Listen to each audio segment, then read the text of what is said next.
চট্টগ্রাম শহরের পরিচিত একটি এলাকার নাম হামজারবাগ। কিন্তু কখনো কি ভেবেছেন এই এলাকার নাম হামজারবাগ কেন?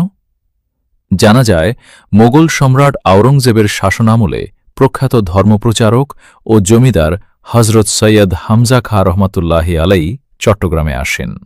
তৎকালীন প্রশাসনের কাছ থেকে তিনি এই অঞ্চলে জমিদারি লাভ করেন এবং বর্তমান হামজারবাগ এলাকায় বসতি স্থাপন করেন।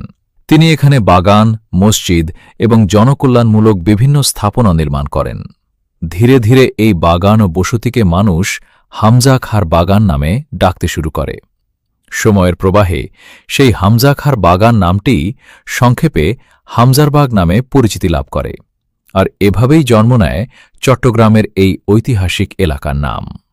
বর্তমানেও হামজারবাগে রয়েছে ঐতিহাসিক হজরত হামজা খাঁ শাহী জামে মসজিদ, তার মাজার এবং একটি শতবর্ষী কূপ, যা এখনও এই এলাকার সমৃদ্ধ ইতিহাসের নীরব সাক্ষী হয়ে দাঁড়িয়ে আছে।